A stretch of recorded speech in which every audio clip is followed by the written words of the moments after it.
next session, which is manufacturing, upgrading, and supply chain diversification. But actually, I'm going to bring Eric Herding, who's the Senior Vice President, Air and Sea Mekong Delta at DSV. You're on screen with me. So if we can actually get the slideshow off, I want him on screen. Can you spotlight the two of us? Because why I'm putting a little bit of pressure on you. Rosie, can you take the presentation and spotlight both of us? So I'm going to put a little bit pressure on you, Eric, because those that were not here last year when we did the Nordic kickoff, well, this is the thing. He did another brilliant presentation last year. And what was additionally impressive was that his moonshot prediction for 2025 was actually spot on. So I think it's a little bit fair, Eric, that we're going to put that pressure on you today so that we'll hear if it all comes through later this year. But what I'll wrap up as I hand it over to you. No pressure, Eric. We look forward to hearing what you have to say. Thank you, Christina. So no pressure, just feeling a little bit warm here under the spotlight. So I'll endeavor to do my my best to maybe share something a little bit thought-provoking for the audience today. That sounds great. I will ask Rosie to put your presentation back on, and the stage is yours, Eric. Okay, thank you very much, Christina. So I'm Eric.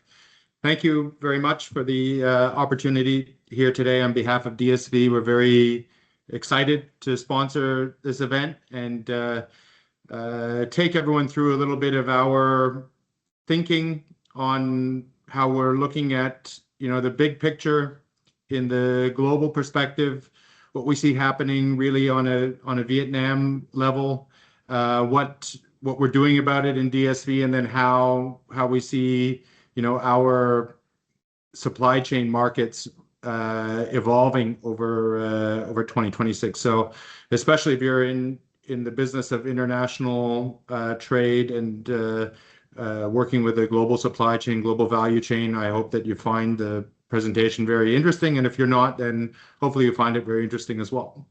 Over the last 2 months, I've been preparing for this day in a way. I've been listening for signals with my travels around the world. I spent about a month in North America. I visited about a dozen or so of our biggest customers over there across, geography like Toronto, the Midwest in the US, the West Coast. I was in Mexico. I was on the East Coast in the US talking to customers in a diverse range of industries, not only computer parts and technology. We're still seeing good development with other industries as well. And then last week I was in Denmark for DSV's Leadership Summit. I was there with 300 of my colleagues, and we got a lot of really interesting information from our top management, also some guest speakers, economists, futurists, human resources professionals, even a SAS commando came and shared some insights on leadership and so on. So it's been a very interesting perspective. And then to top all of that off, I think over the last week, I've been quite entertained and enthralled by the events at the WEF and some of the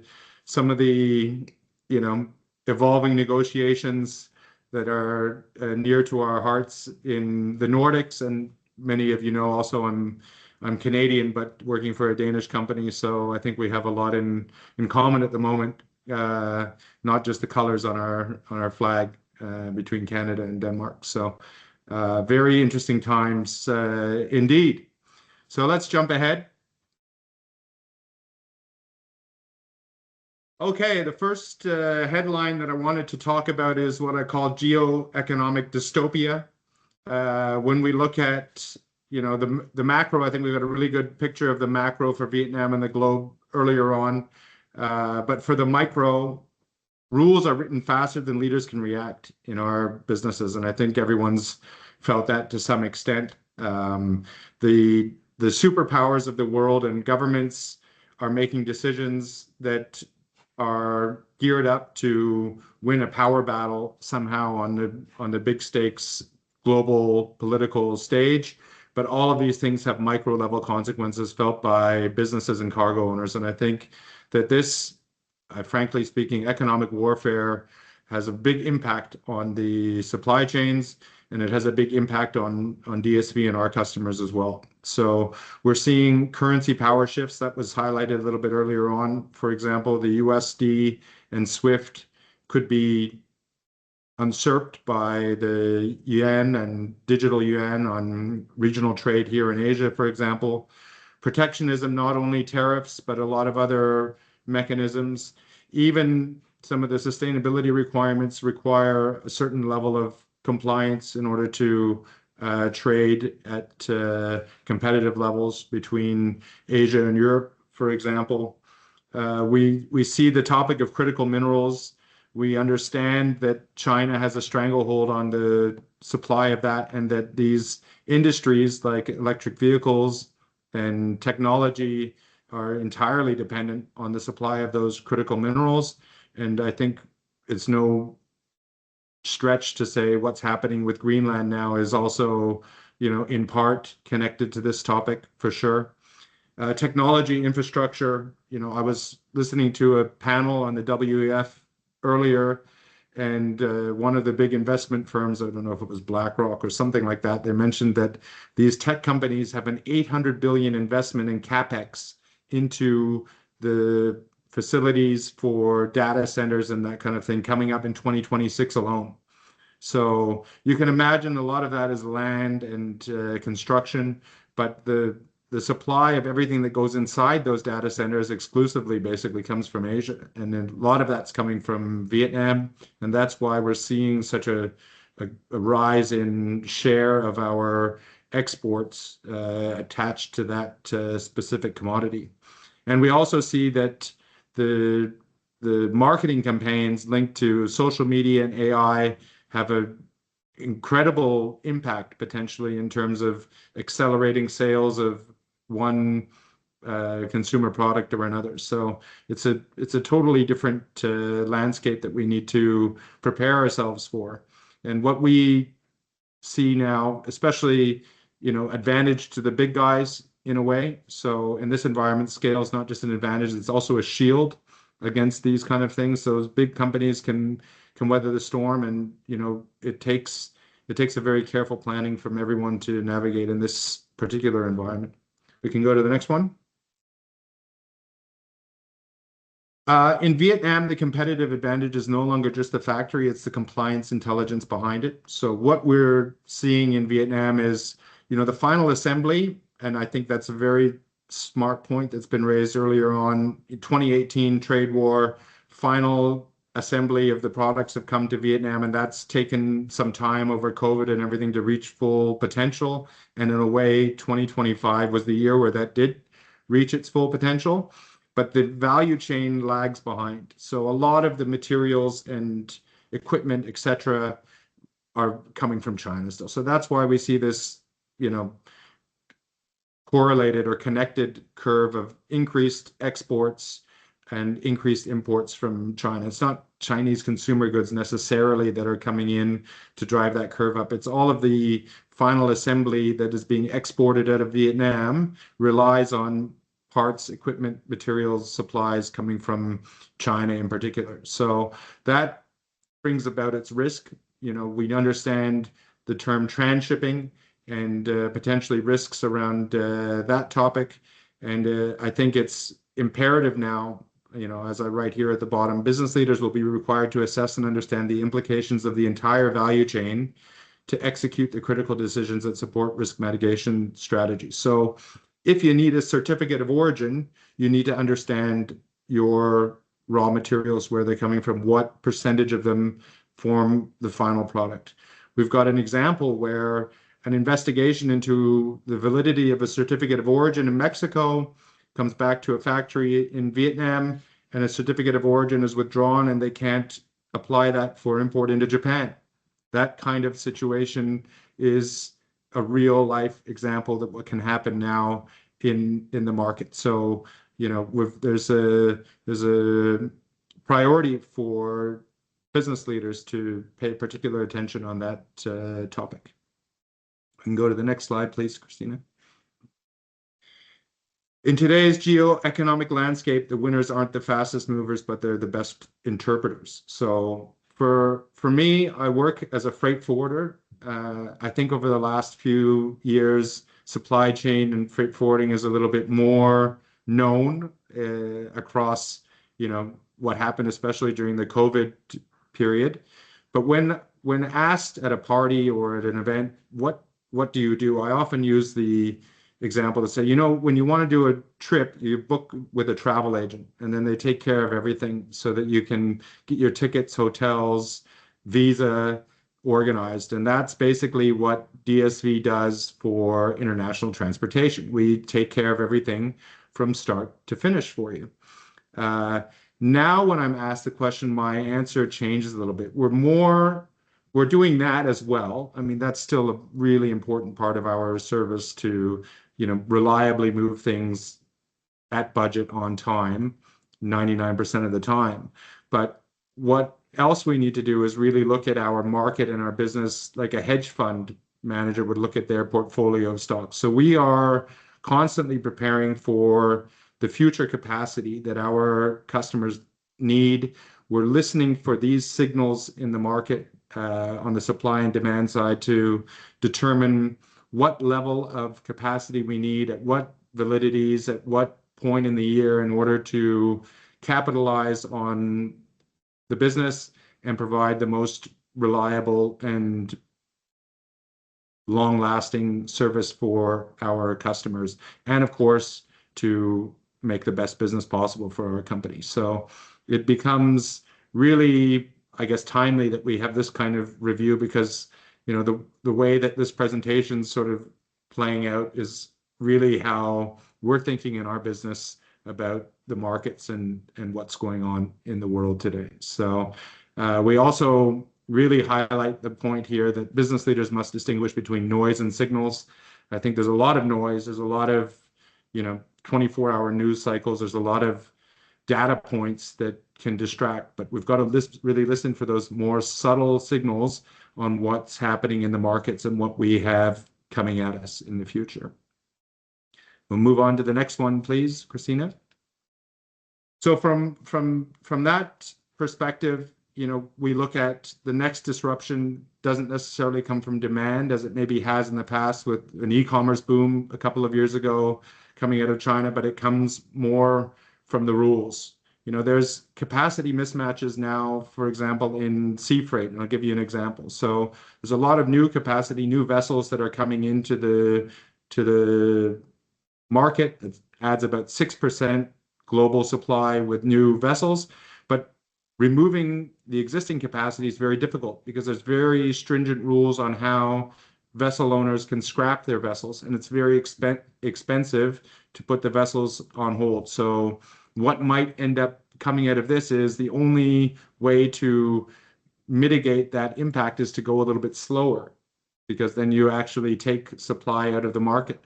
So that could be a signal on what's to come, as we don't expect the global supply, the global demand for sea freight to rise very much. On the other hand, on air freight, we're looking at a situation where all of this AI technology investment is really fast demanding stuff, and they're going to need a lot of air freight capacity. But the likes of Boeing and Airbus are unable to deliver their aircraft on time. So there's no new capacity or very little new capacity coming on air freight side, but maybe a higher demand. So that could be more constrained and maybe higher prices on the air freight side, lower prices on the sea freight side is something to look out for in the year to come. There's regulatory shockwaves that prepone shipments, postpone shipments, people looking at bonded facilities at border crossings to insulate from risks on that side. And then I think certainly value chain bottlenecks, especially where these global powers look to sort of press where it hurts, shall we say. And, if this trade and economic warfare between China and the US escalates to a point, we could see China potentially withholding critical minerals or something like that, or metals back, and putting pressure on, and then you end up with a huge bottleneck potentially on the chip industry or something along those lines. So all of those risks need to be assessed and mitigated. So our message here is we need to build resilience with agility. We need to understand the signals and act accordingly. And we really see that, where in the past we have, suppliers and customers, shippers and consignees, sometimes working in competition with each other to squeeze the most. I think a partnership approach to build in that agility is really critical in 2026. Finally, maybe just to sum up the last 4 points from my presentation, I don't know how I'm doing for time, Christina, if I'm still on track. Our key messages for the year to come: adaptability. The world is becoming geo-economically weaponized, and companies must adapt. I think that's a key point here. Vietnam's upstream evolution. Vietnam is attractive but complex, and the complexity is moving upstream. So can Vietnam capitalize on the final assembly and bring more ecosystem and, I guess, reliability of the Vietnam production onshore and diversify away from China? That's a big question mark for me. From a DSV perspective, we are moving away from just being a mover to an interpreter as well. We need to listen to our customers, listen to the market, listen to the factors to build a more resilient and stable capacity for what's to come at 2026. And certainly agility in a regulatory-driven world. So supply chains face mismatches and regulatory shocks. Agility is essential in order to be successful in 2026. So hopefully you found that interesting enough. Fantastic, Eric. We've already got a question for you from Han Yo, who is asking here, you state that scale is a shield. In practical terms, where does that leave companies without scale, and what is the most realistic way for them to build equivalent protection? I know this is not your background, but what would you say in your perspective? Well, I would make a little plug for DSV here, of course. Yeah. DSV, we celebrate our 50th anniversary this year, and we have grown into the world-leading logistics provider. We're the largest 3PL in the world now. We've grown from a very stable operational platform, efficient and productive, and organically, and especially through mergers and acquisitions, into the world's largest provider. So we definitely can support our customers with a scale, with the global coverage, with the network all over the world to,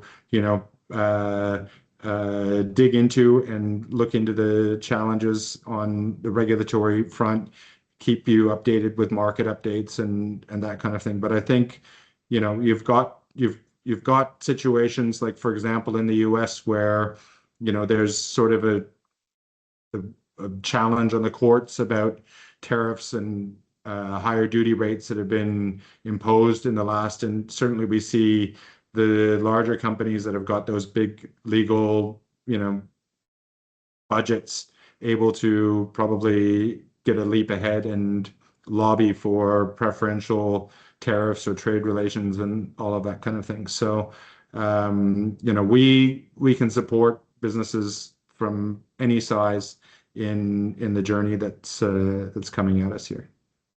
Thank you, Eric. So we've got 30 seconds for you to answer the final question. And the question, what is your moonshot prediction for 2026? Well, I'm hoping to have a sort of a positive spin on things here. I think that when the dust settles, we're going to have a very interesting cooperation agreement between the US and Europe and Denmark on Greenland. Greenland is super strategic for the West. China and Russia are building shipping routes through the Arctic, There's a security concern, of course, with Russia, and it's imperative in the end that there's a proper cooperation here on this front, and I expect that to be something that comes out of all of this topic. I hope it comes in a very cooperative way. I believe it will come in a very cooperative way. And I think, I'm not saying that DSV will be opening an office in Greenland in 2026, but that might not be too much of a surprise. And finally, it's the Winter Olympics. And I know we're here with our good friends in the Nordics, and maybe my comments especially directed at the Swedish and Finnish colleagues on the call, but Canada will win the gold medal in the ice hockey. Thank you very much. I think you might get a lot of comments in the chat section, but thank you so much, Eric, for that. A round of applause for Eric. This was really wonderful. And let's see if he actually wins the moonshot prediction for 2026 for the Nordic kickoff. We'll find out. Now we're moving.